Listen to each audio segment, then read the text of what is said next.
A nossa entrevista de hoje é com o professor Almir Bittencourt. Ele é doutor em economia, integrante dos quadros da Universidade Federal do Ceará. Vamos conversar aqui sobre administração pública. Doutor Almir, muito obrigado pela presença do senhor aqui na TV da Transparência e, inicialmente, pergunto ao senhor, por que a administração pública gasta muito e mal? É uma pergunta interessante e difícil de se responder de início, mas se nós entrarmos na essência da gestão pública hoje no Brasil, se observa que há uma dificuldade muito grande de integração do planejamento com o próprio orçamento público, não é? Há uma disfunção que eu vejo, porque na medida em que o orçamento público ele se tornou uma peça, de certa forma, de ficção, há uma dificuldade na execução de certos programas que são implementados ou são propostos pelas administrações públicas. Veja o caso do Brasil hoje. Recentemente, eu li um artigo interessante de um professor da USP que ele manifestava a ideia de que o orçamento público do Brasil hoje foi sequestrado pelo Congresso. O presidente da República tem pouca ação. Isso eu venho dizendo há muito tempo, inclusive numa entrevista que eu tive com o ministro do Tribunal de Contas, Nardes, eu disse para ele: ministro, eu acho que é uma aberração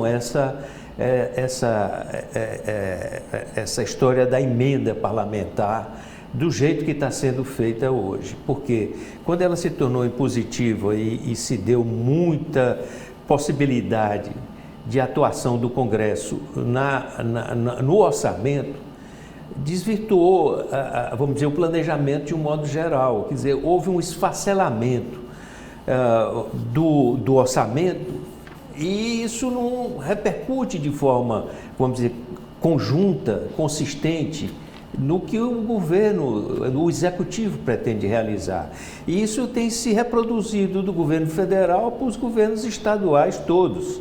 Se vê as dificuldades de todos eles. Há vamos dizer assim, Edson, um crescimento exagerado das despesas de custeio que estão engolindo as despesas de investimento. Quer dizer, a necessidade de se fazer investimento, ela é uma necessidade essencial da gestão pública, porque a infraestrutura precisa acompanhar as demandas da sociedade. E isso fica muito difícil da forma como vem sendo realizada no Brasil todo, eu diria, talvez na maioria dos estados. A exceção que eu vejo hoje no Brasil é o caso de São Paulo, Minas Gerais em parte, mas todos os estados estão com dificuldades de execução dos seus orçamentos por conta tanto do endividamento como também dessa questão do orçamento vinculado muito a despesas obrigatórias e pouco discricionariedade de investimento. Professor, por que esse conflito planejamento-orçamento? Se não é o planejamento que faz o orçamento? Exatamente. Eu vejo o planejamento é a manifestação do desejo de fazer um conjunto de ações, de obras, né, que atendam às demandas da sociedade, que tenham uma visão estratégica sobre o futuro, o que a sociedade pretende, o que qualquer instituição hoje tem que olhar tanto para dentro dela como também para o ambiente externo. E quando eu falo ambiente externo, eu me refiro ao que está acontecendo no mundo todo, as transformações que vêm ocorrendo na gestão pública de um modo geral, no mundo todo, né? A introdução de inovações tecnológicas, de inteligência artificial na gestão, e tudo isso é importante. Agora, uma questão que você coloca da disfunção entre o planejamento e o orçamento é exatamente porque o orçamento é o instrumento de execução do planejamento. Quer dizer, se você estabelece um conjunto de regras, de objetivos, de metas estratégicas, sem que o orçamento dê margem à execução de tudo isso, então se perde, não há possibilidade de coerência de uma coisa com a outra. Mas, professor, como se aceitar essa divergência, se no nosso Estado brasileiro nós temos uma legislação que manda que o governo que assume hoje, faça um projeto para os próximos 4 anos, o que significa dizer, os 4 dele mais o do próximo, na verdade são 5 anos. O primeiro ano do governador que vem tem já uma base orçamentária feita pelo governador que foi. Tá? Depois disso ele tem uma lei de diretrizes orçamentárias, que ele faz anualmente antes de propor a lei orçamentária ou o orçamento propriamente dito. Quer dizer, ele tem lá atrás uma lei que dá um geral para a administração dos próximos 4 anos, ele tem uma lei que vai começar a ser feita agora, a lei de diretriz orçamentária. O governo deve estar mandando já no próximo mês de julho, para ser aprovado até em agosto, a fim de que ele, em setembro, já mande o projeto de lei orçamentária. Então, o orçamento já está extraído dessas outras 2 leis. Como se admitir a possibilidade de divergência entre planejamento e orçamento? Pois é interessante essa questão que você coloca, porque o processo orçamentário, ele tem é constituído do planejamento plurianual, que é aquele planejamento que é feito e que ultrapassa a própria gestão exatamente com essa ideia de continuidade, não é?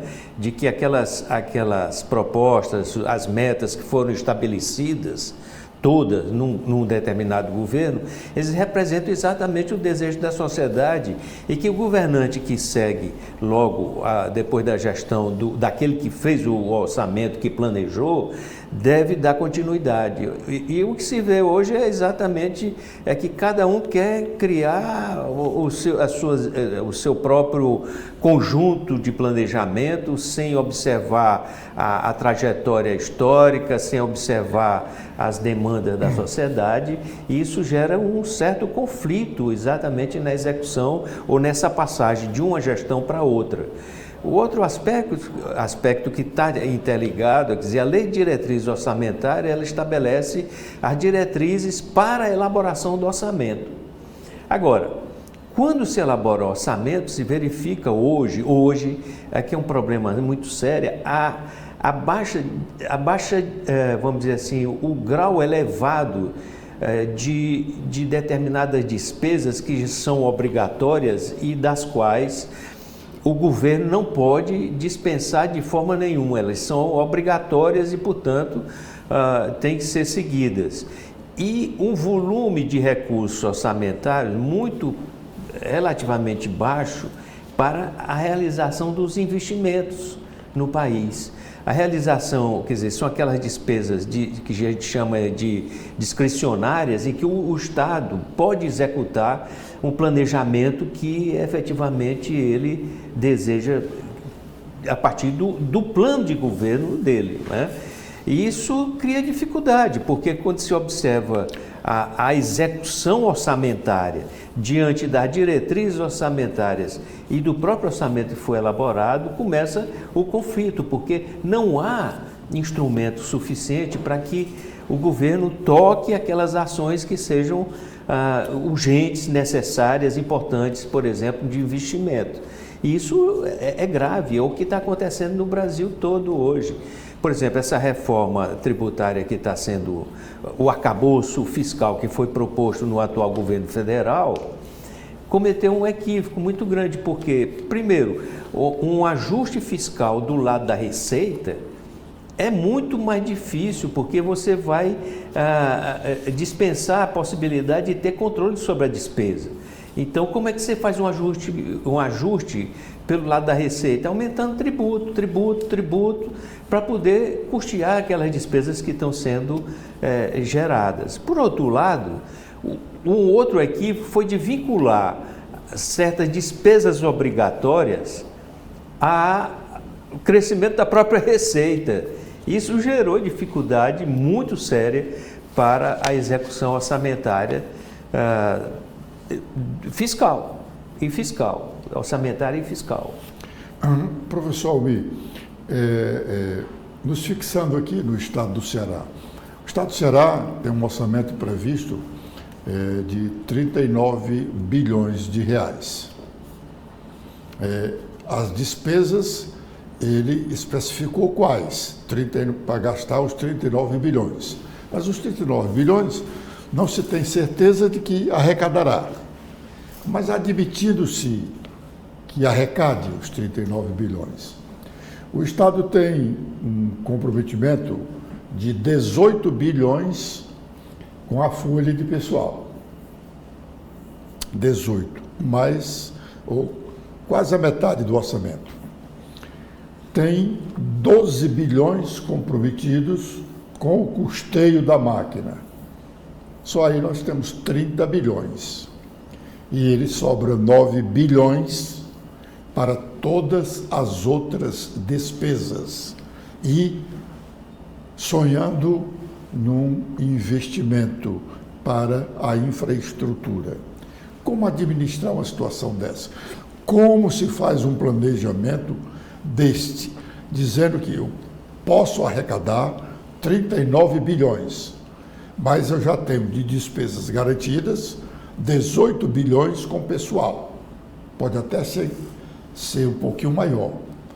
Tenho despesas garantidas para o custeio da máquina de 12 bilhões de reais. Eu só tenho de sobra 9 bilhões de reais. Como eu ter gasto discricionário com esses recursos que não dão para cobrir um lençol que não cobre o corpo? É muito difícil, sinceramente é muito difícil. Agora, o Ceará teve uma tradição recente, não é? de controle fiscal, de uma política de gestão fiscal muito eficiente, não é? O governo Tasso, Ciro, o Cid deram continuidade a toda aquela ideia. No meio geral. aí teve o Lúcio. Lúcio Alcântara, todos eles tiveram esse cuidado, não é? de um controle rigoroso da despesa, não é?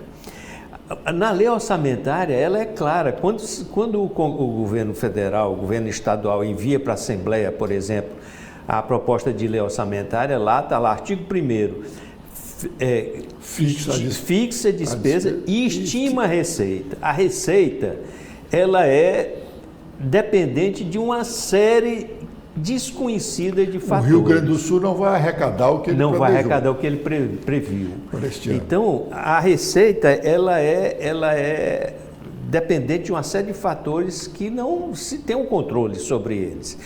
A despesa, a priori, o governo tem controle sobre a despesa. O problema é que se vê hoje um crescimento desordenado da despesa de custeio, outras despesas de custeio, mão de obra, força de trabalho, pagamento de pessoal e mais outras despesas de custeio. Um crescimento exagerado que vai abocanhar todo o recurso para investimento. E que se observa quando o processo de execução do orçamento é realizado, normalmente há suplementações orçamentárias deslocando recursos do investimento para manter a máquina funcionando. E aí, quer dizer, além daquela previsão... Esse dinheiro para a máquina funcionar não pode faltar. Não pode faltar. Então, se faz aí as suplementações constantes de orçamento, transferindo recursos de custeio para investimento. Isso é grave. Agora, recentemente no estado do Ceará, o que se observa, por exemplo, houve criação de várias secretarias estaduais, um número muito grande de assessores, de servidores. Será que isso era efetivamente necessário, se avaliou com precisão essa necessidade, não é? Quer dizer, tudo isso afeta a execução do orçamento. Então, o Estado do Ceará, que tem essa tradição, aí o Porto do Pecém, o aeroporto, uma série de obras, as estradas que foram construídas, os investimentos que foram feitos, não é? Na parte de saneamento, enfim, tudo isso foi resultado de um controle fiscal bem feito, bem elaborado e com acompanhamento permanente, não é? Eu acho que isso é que explica, de certa forma, o êxito do Estado do Ceará recentemente em relação à sua gestão fiscal. Agora, o que acontece é que não pode, de forma nenhuma, se perder o controle da despesa de custeio, porque isso afeta o investimento, com certeza. E o investimento é essencial para toda a comunidade, para a população do Estado. Professor, essas despesas de custeio, recentemente eu fiz um comentário com base em informações do portal da Transparência, que hoje no Brasil nós temos portais de transparência em todos os órgãos da administração pública, né? Quanto a essa parte de informação sobre a administração pública, eu acho que nós estamos muito bem situados. Nós temos muitas informações. Poderemos até nem ter todas as informações, mas nós temos um cabedal de informações muito grande.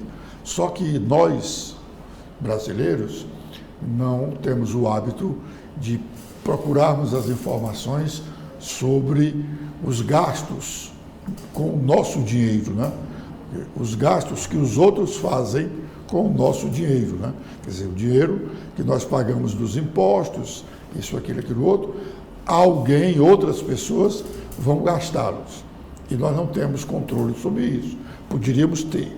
Pois bem, com base nessas informações do portal da Transparência, eu constatei que o Estado do Ceará contrata terceirização com 100 cooperativas, uma boa parte delas ligadas à área da saúde, mas a maioria ligada a vários setores, principalmente sobre a contratação de pessoal terceirizado. Uma só empresa aqui do Estado do Ceará, a Servinac, tem contrato com o Estado para este ano de cessão de mão de obra de terceirizados no montante de 1,5 bilhão. É um pouquinho mais de meio bilhão, 1 bilhão 511 milhões, por aí vai. Eu não tenho os números de cabeça exato. O Estado precisa de tanta terceirização ou o seu quadro próprio, ele tem uma folha de pagamento que reúne 170 mil servidores. É verdade que aí 50 mil já está na aposentadoria e mais uns 10 ou 20 mil são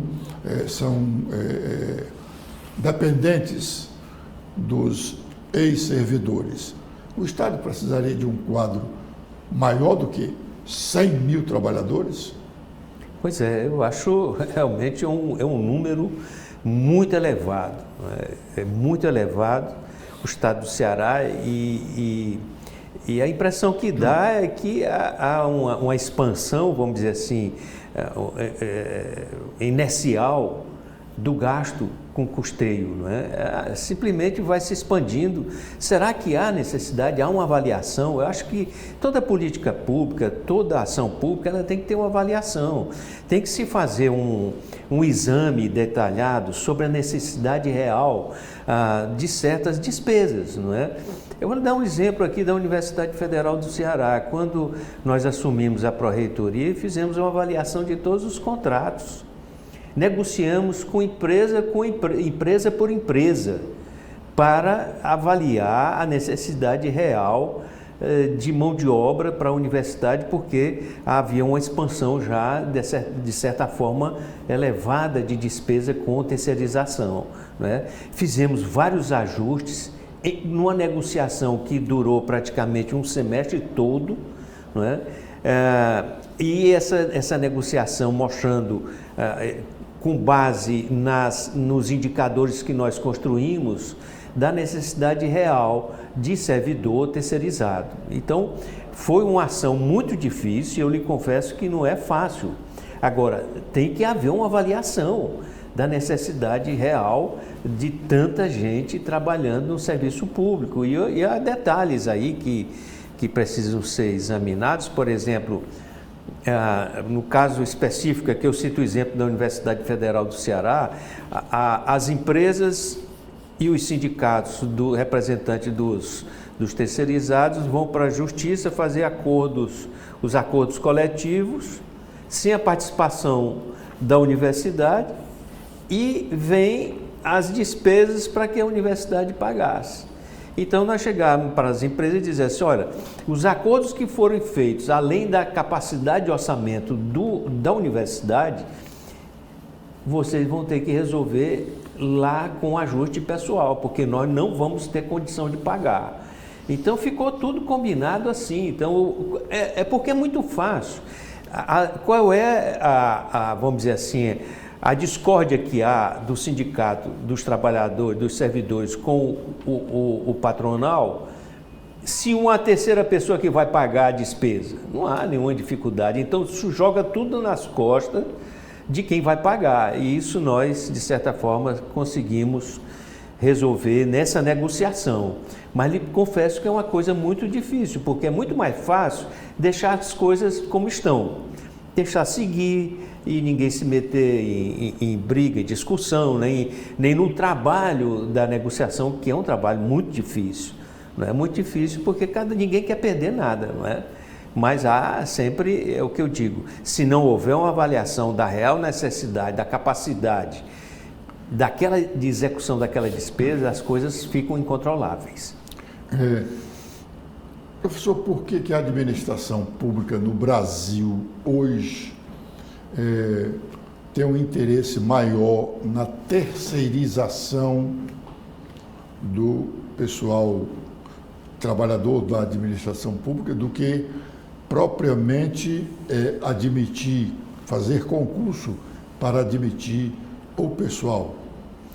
Porque aí há questões relacionadas aos encargos, não é? Os encargos, a questão relacionada à previdência, problemas salariais também. Mas esse problema não seria um complicador para a administração contratar terceirizado do que propriamente admitir ter o seu próprio quadro? É porque na contratação do terceirizado, o acordo é feito entre as partes, quer dizer, o Estado e as empresas assumem os encargos, né? Elas assumem os encargos. Mas o Estado é que paga. E o Estado é que paga. Só que ela se livra da burocracia. Da burocracia e se livra. Então prefere pagar caro por um serviço que ela podia fazer. Que ela poderia fazer. Não é? E uma outra coisa importante também em tudo isso aí, que eu tive a oportunidade de observar, é que há, por exemplo, uma preocupação da parte de quem contrata, de que as pessoas que vão ser contratadas, elas desempenham certas funções que, vamos dizer assim, que o servidor público que é contratado não pode desempenhar por questão de desvio de função, não é? E isso dá demandas judiciais de toda a ordem. No caso do governo federal, por exemplo, muitas carreiras foram extintas. E como essas carreiras foram extintas, houve a necessidade, por exemplo, de reposição. Eu cito o caso do secretário executivo, por exemplo, era uma carreira no Serviço Público Federal, que foi extinta. Mas o gestor precisa, às vezes, precisa sempre de ter alguém do seu lado com um nível de qualificação elevado para que dê assessoramento direto ao gestor, não é? aos chefes, diria assim. E como não existe mais a carreira, tem que fazer a contratação usando as empresas de terceirização de mão de obra, que contratam, pagam muitas vezes a universidade paga um salário muito elevado e as empresas pagam um salário menor para essas pessoas. O contrato é mais elevado. O caso de segurança é um exemplo, né? Um segurança armado, por exemplo, que custa um absurdo para a gestão, eles recebem uma quantia menor do que a universidade paga para eles. Você está citando o exemplo da universidade, mas isso é um exemplo geral. Há quem diga que a administração pública prefere terceirizar porque o servidor público, pela quantidade de leis protetoras e benéficas, atrapalha o próprio serviço público. Pode-se dizer isso como verdade? Em parte. Eu acho que em parte isso é verdade, porque há questões de toda ordem, por exemplo, que gera muita demanda judicial, como eu falei. Se problema de cumprimento de horário, problema de certas tarefas que podem ser desempenhadas ou não por servidor, isso gera muita dificuldade e às vezes a gestão pública, eu acho que a gestão pública precisa de muita inovação, porque muitas coisas são difíceis de executar, arcaicas demais, que exigem muita gente para fazer o que poucas pessoas podem fazer com o nível de qualificação.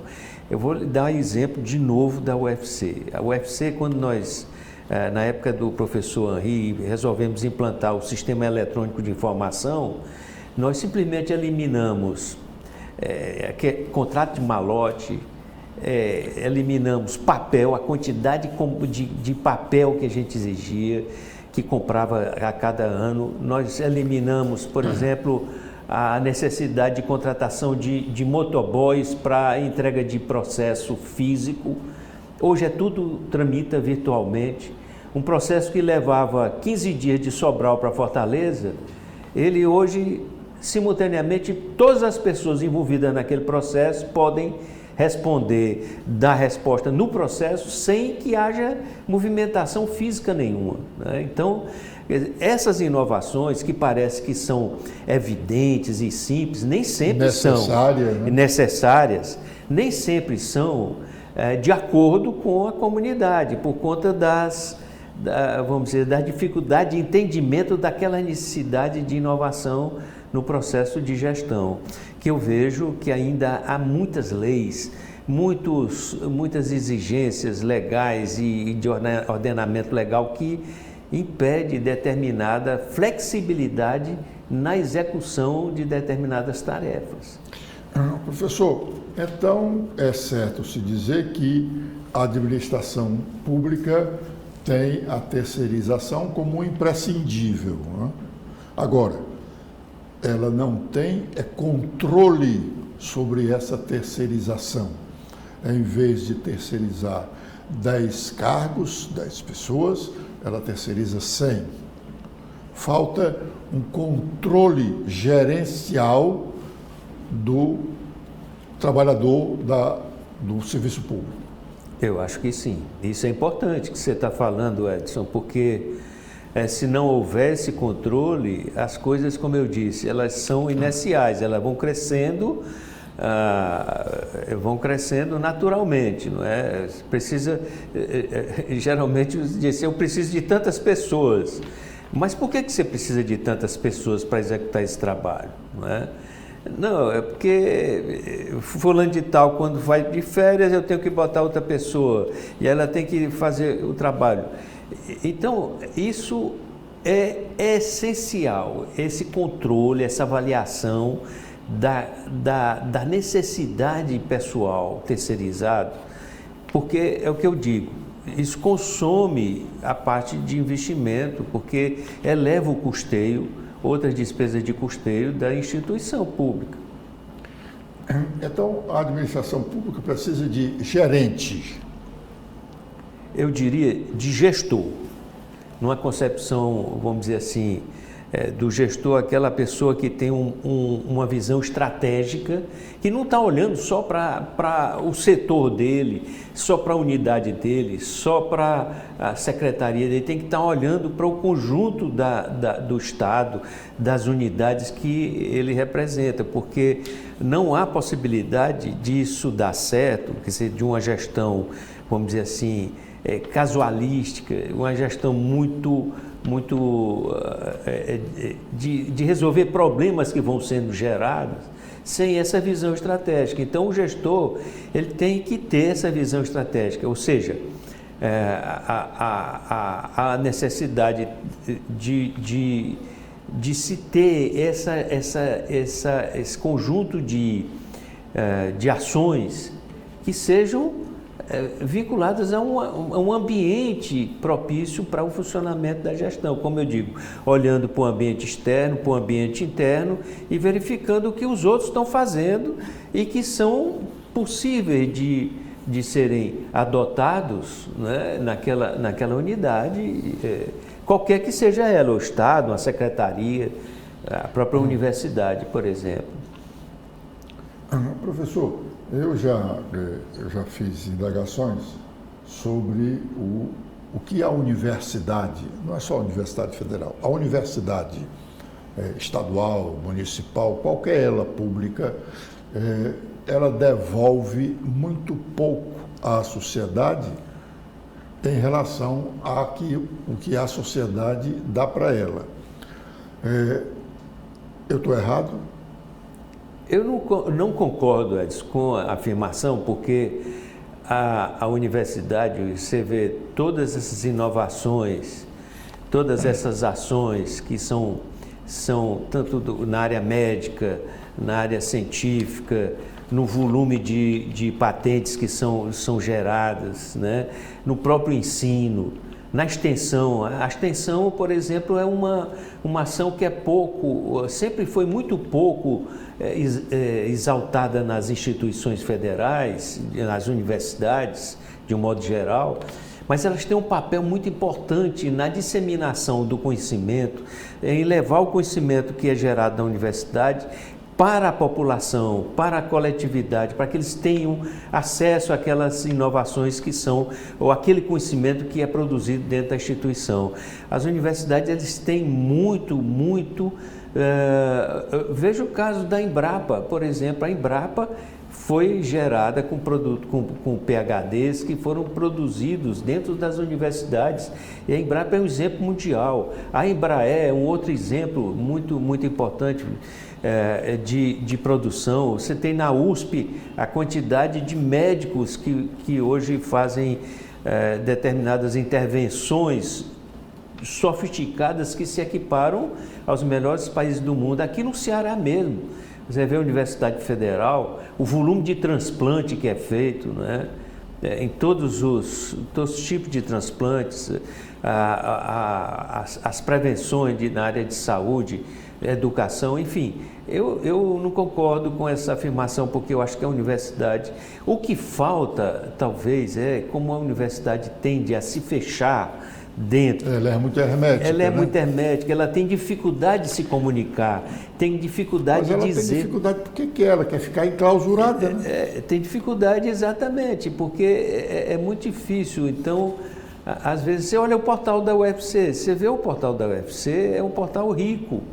Mas se você perguntar para os próprios servidores, funcionários e alunos se eles acessam o portal... Foi o que eu acabei de dizer. Nós temos os portais de transparência no Brasil inteiro. Exatamente. É difícil, mas também é muito difícil de se ler o que tem nos portais. Eles não são feitos para as pessoas comuns. Geralmente esses portais são feitos para os que programam o portal. Eles encontram tudo rapidamente. Exatamente. Mas nós comuns temos dificuldade. Mas tudo bem, a universidade, nós temos que reconhecer que a universidade tem produzido muito conhecimentos aqui no Brasil, né? A ciência e a tecnologia nacionais devem muito à universidade. Mas a universidade custa cara para o brasileiro. Custa caro para o brasileiro. E ela poderia dar mais, não só nesta área da ciência e tecnologia, como nessas questões que nós estamos falando aqui. Como não se reclamar, a universidade vir, olha, a administração pública cearense está sendo perdulária. Ou a administração pública cearense está correta. A administração pública cearense não precisaria de contratar 300 mil, 200 mil trabalhadores terceirizados. Poderia fazer concurso aqui, ali e ter terceirização acolá. Eu acho que isso falta à universidade, porque ela tem autoridade para fazer isso. Pois é, Edson. Agora, se você olhar, olha, por exemplo, essa greve que nós estamos enfrentando, diz, porque estão fazendo greve, serve do professor. Eu tenho repetido várias vezes nos meus pronunciamentos, em determinadas ocasiões, por exemplo, nas reuniões com o Ministério da Educação, quando eu era pró-reitor, na gestão do professor Cândido e também do professor Henri, que desde 2014, se você olhar, nós elaboramos os painéis da UFC, que está lá no portal. Se você olhar o painel de orçamento de 2014 a 2024, é uma tristeza o que estão fazendo com as universidades. Não é só o Federal do Ceará, não. São as universidades federais públicas, ainda hoje tem uma matéria nacional mostrando que 50 e tantas universidades e institutos federais estão paralisados. Já há quase 2 meses. Segundo a matéria, que se não me engano, ou do Estado de São Paulo, ou da Folha de São Paulo, ou do Globo. Acho que o jornal O Globo, eu vi essa matéria hoje. Exato. Agora, veja, a impressão que as reportagens em geral dão para a população é que os professores estão brigando só por salário. Não, a universidade está brigando por orçamento. Só para você ter uma ideia, em 2015, o orçamento da universidade para investimento, a Federal do Ceará, para investimento era de 103 milhões por ano. 2015. Em 2024 é de 7 milhões de reais. É o que você acabou de dizer em relação ao Estado. Quer dizer, como é que nós perdemos de 2015 para 2024? E eu lhe digo, da época do Reúne, nós ainda temos obras por terminar na universidade que somam em torno de 40, 50 milhões de reais. Como é que com 7 milhões de reais eu vou resolver obras de 50 milhões de reais? Como é que um orçamento de custeio, por exemplo, de 2015, que era 230 milhões, 224 milhões, hoje em 2024 é de 230 milhões, quer dizer, praticamente não aumentou, enquanto que a universidade se expandiu. O próprio Reúne, que foi criado pelo Lula em 2017, né, que via uma expansão desordenada, uma expansão absurda do ensino público federal para todo o país, criação de novas unidades, construção, criação de laboratórios, aumento de vagas e tudo, com prazo de 5 anos as suas metas de serem concluídas, não foram concluídas. Em 2018, para você ter uma ideia, tem um GT, um grupo de trabalho da Câmara Federal, que foi constituído por 4 professores. Eles fizeram um levantamento, um diagnóstico de toda a situação do Reúne, que foi criado em 2017. Em 2018, o passivo do Reúne com as universidades federais era de 4 bilhões e meio de reais. 4 bilhões e meio de reais. Isso se mantém até hoje, porque de 2014 para cá, o investimento é só caindo. O custeio reduzindo e a universidade se expandiu. Basta ver a Universidade Federal do Ceará, não é? E criou o campus de Crateús, Quixadá, de Sobral, existia, de Russas e mais a própria instituição aqui em Fortaleza. Itapajé, né? O Itapipoca ou é Itapajé? Itapajé também, Itapajé recentemente. O professor Cândido, o Itapajé foi uma obra do Reúne e estava fechada. E o professor Cândido resolveu botar para funcionar e nós fizemos, ele fez na gestão dele o funcionamento de Itapajé. Professor Almi, o senhor está dando informações que a sociedade cearense não sabe. Essas informações a sociedade cearense não as tem. O senhor está dando agora. A universidade é culpada por não dar essas informações à sociedade. E ela tem meios de dar.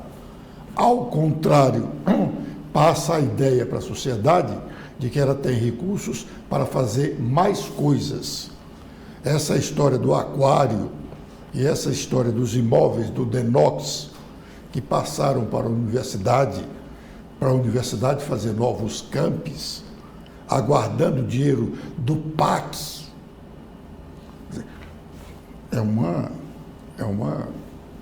Quer dizer, é um engodo. O Estado... A universidade, o reitor, poderia ter dito para a sociedade: nós não temos dinheiro para receber esse arcabouço de prédio aqui do aquário.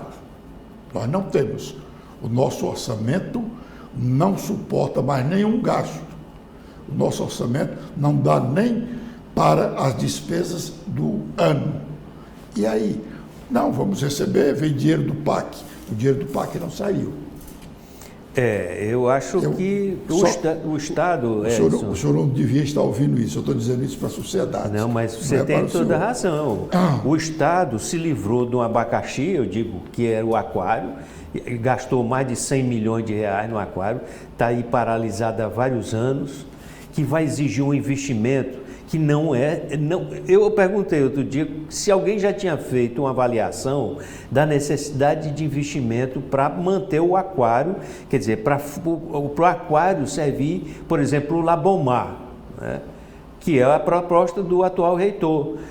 E ninguém sabe quanto é que vai. Eu digo, como é que pode? Você recebe uma obra inacabada, não sabe quanto é que você vai precisar para concluir, e ainda numa promessa de recursos que ninguém sabe se vem ou não vem. Porque o caso, eu falo assim, não é de forma leviana. Eu falo, Edson, com base na experiência, na história do que ocorreu recentemente. Veja o Reúne, o que acabei de dizer, o Reúne deixou um passivo de 4,5 bilhões de reais. Naquela época se dizia que o Reúne teria que as metas serem cumpridas em 5 anos. Ora, em 2007, nós estamos em 2024, nós estamos com passivo ainda na Universidade Federal de obra inacabada, obras inacabadas, da ordem de 40 a 50 milhões de reais. Tem uma unidade didática de Sobral que precisaria... Está lá o prédio inacabado, precisa concluir.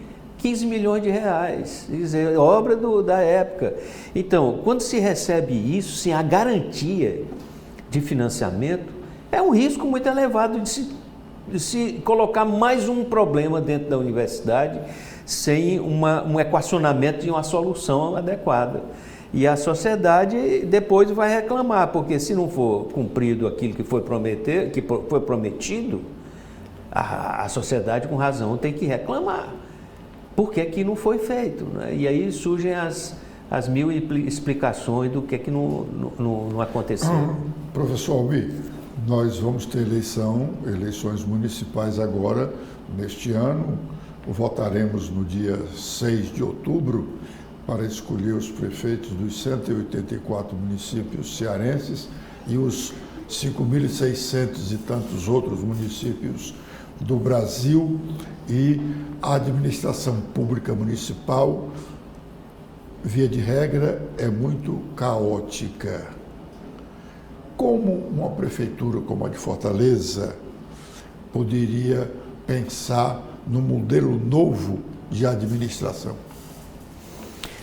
O ex-prefeito Roberto Cláudio, ele coordenou aí um projeto que se Fortaleza 2040, que foi vamos dizer assim, uma junção de várias ideias interessantes sobre o que se pensava de Fortaleza para 2040. Está lá o projeto, isso foi feito.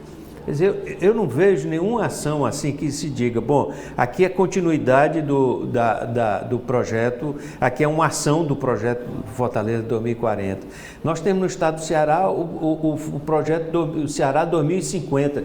O que é feito do projeto 2050? O que é que propôs o projeto Ceará 2050? Quais são aquelas ações estratégicas? Ninguém sabe. Né? O caso de Fortaleza é do mesmo jeito. Fortaleza, uma expansão urbana muito grande, um volume muito grande na periferia de população, vamos dizer assim, carente, de dificuldade com questões de moradia, problemas urbanísticos sérios, de abastecimento, de saneamento básico. E qual é a proposta? Ninguém sabe, quer dizer, ficam discutindo, é fulano de tal o candidato porque é melhor do que Cicrano. Cicrano é melhor do que Beltrano, mas melhor por quê? No sentido de conseguir mais votos, né? De conseguir não mais é votos. Melhor no sentido de administrar de conseguir melhor. mais votos. Quer dizer, ele falando do adversário e se dizendo melhor do que o outro adversário. Mas qual é a proposta?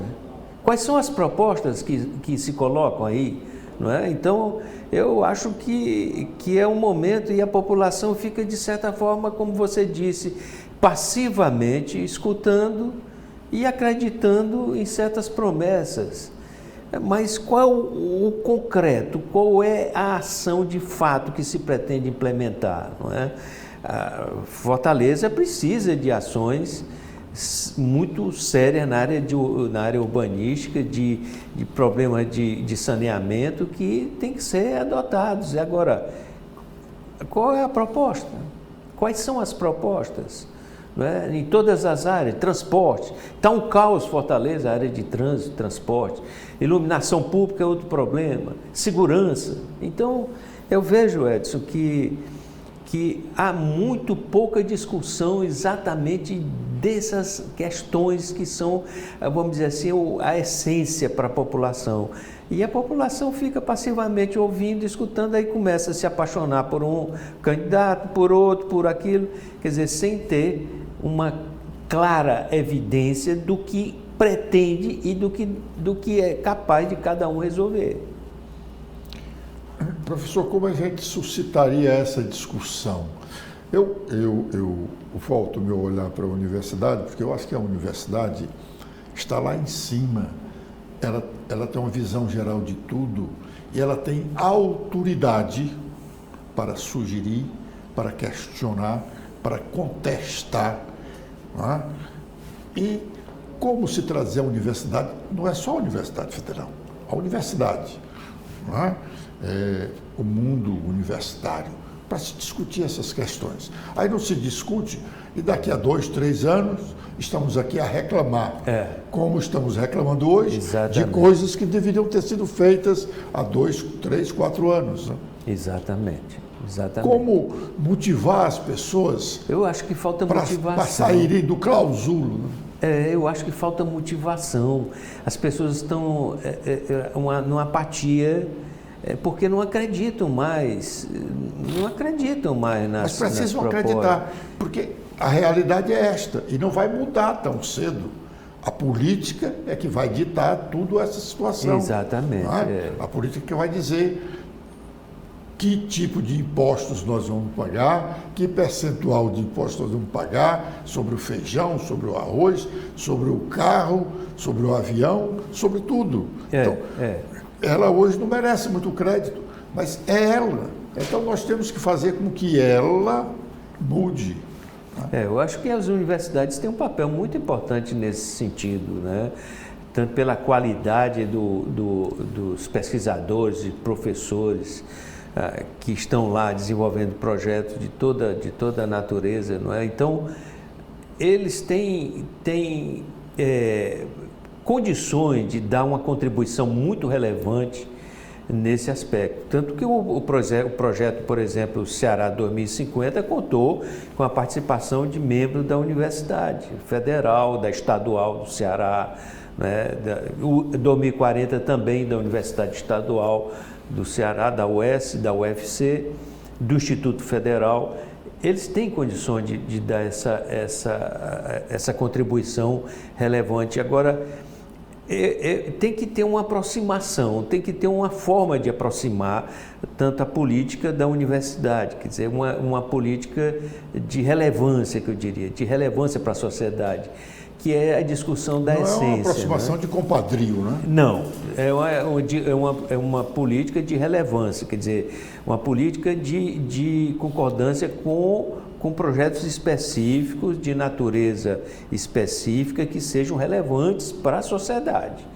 Não é o dar lá e toma cá, não. É uma decisão, inclusive sem a questão de cargo, sem a natureza de interesse, de ocupação de cargo nenhum, mas uma contribuição efetiva que a sociedade precisa. O dever social que cada um de nós temos. O dever social que nós temos, porque essa é que eu vejo a importância da universidade, é que o papel dela, e aí que eu digo, a extensão é muito importante, é pouco mencionada, mas ela é muito importante porque ela faz essa ligação com a sociedade. E a necessidade realmente que a universidade, os professores, pesquisadores se engajem nesse projeto sem considerar o lado ideológico. Quer dizer, o projeto é a essência, não é? E sem temer ser criticado, contestado? Sim, nós estamos, mas essa é que é a questão, nós temos que ser submetido, né, a críticas e aceitar com... Professor Almir, o que fazer para convocar a universidade, membros da universidade, para vir para o debate, para vir motivar discussões sobre assuntos de interesse do Estado, do país? Olha, nós tivemos recentemente uma discussão estéril, estéril porque, sei lá, tem alguns interesses aí atrás, sobre a construção de uma usina de dessalinização em Fortaleza. Falou o governo federal, através lá da sua empresa lá de controle, falou as empresas de internet por conta do seu interesse, falou a CAGESA também por conta do seu interesse, mas a universidade não disse nada. E a palavra da universidade talvez fosse a mais importante. Precisamos fazer, é para ser feito, pode ser feito ali, deve ser feito ali, precisamos que seja urgente, não precisamos, não pode ser ali. A palavra da universidade tem uma credibilidade imensa, que é a sociedade dizer, não, nós estamos com a universidade, nós não estamos com as empresas que estão dizendo que os cabos de internet podem romper, nós não estamos dizendo com a CAGES, porque é mais econômico construir aqui, nem estamos com o governo federal, porque nós estamos preocupados com a internet do mundo. A universidade ficou escondida.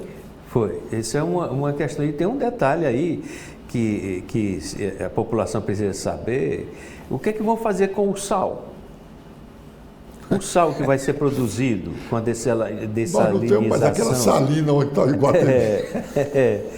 Porque Israel, eles usam, no caso de Israel, eles usam água dessalinizada e o sal é usado na agricultura. Eles encontraram um jeito de produzir usando o resíduo que é produzido da dessalinização. Aqui realmente ninguém falou nisso. Ninguém falou nisso. Isso vai ter um impacto ambiental de tal ordem que eu não vi ninguém mencionar nada, nem o pessoal da área de meio ambiente ainda questionou isso. E a universidade, eu concordo que está um pouco afastada dessa discussão e efetivamente eu não sei qual a razão de como fazer para que as pessoas se envolvam nessa discussão. Não é? Você vê a empresa contratar uma consultoria, dá uma opinião, outra consultoria dá outra opinião, e aí se resolve fazer e não se questiona as repercussões que isso pode ter para a sociedade. Como eu acabei de dizer, o problema dos resíduos que vão ser produzidos com a utilização dessa usina. O sal. O Israel, que que é pioneiro nisso, na dessalinização de águas, usa o sal na agricultura. Usa. Aqui realmente ninguém falou nem se ele voltaria para o mar. E como voltaria. E outra coisa, como voltar para o mar e qual a implicação disso? Não é? Se você retira e volta, qual a implicação ambiental? Será que você vai conseguir resolver o problema do resíduo dessa forma? Não é? Então, são aspectos hoje, por exemplo, o caso da energia que estão mencionando aí a partir do oxigênio verde, do oxigênio verde, do hidrogênio. Do hidrogênio verde, hidrogênio verde, desculpa. Ora, para produzir hidrogênio, que é uma fonte de energia, você vai precisar de muita energia. Muita energia. Ora, eu vou produzir energia usando energia. Que energia que eu vou usar? Quais são os insumos? Vou usar água, vou usar a solar, vou usar energia eólica. Quem é que vai se apropriar de tudo isso, não é? Quer dizer, são discussões importantes que a universidade tem que estar à frente também de toda essa discussão. Se o senhor me ajudasse a provocar a universidade a vir para essa discussão, nós temos espaço aqui suficiente na TV da Transparência, que o nosso objetivo é exatamente isso, é suscitar a discussão, não é ser a favor nem contra, nem administração nenhuma, nem universidade, nem um setor da vida pública nacional, mas é para se discutir. Por que se construir uma usina de dessalinização é necessário ir naquele local? Por quê? Precisa se dizer, se é isso mesmo, vamos apoiar. Se não é, vamos ser contra. É isso. Professor, eu agradeço demais essa entrevista que o senhor acaba de nos conceder. Eu não costumo pedir desculpas por perguntas que faço, mas peço desculpas ao senhor por ter dito alguma coisa que não tinha respeito a indagações, mas, sem dúvida, o nosso telespectador ficou bem esclarecido sobre algumas coisas. Muito obrigado, professor. Eu que agradeço muito a oportunidade, fico à sua disposição e vou tentar, dentro das minhas possibilidades, ajudá-lo nessa discussão de estratégia para a sociedade. Eu acho que o que você faz é muito relevante. Eu venho acompanhado seu trabalho, eu acho que está colocando uma coisa nova no jornalismo, que é suscitando polêmicas construtivas, né? Assuntos que são de interesse da sociedade realmente.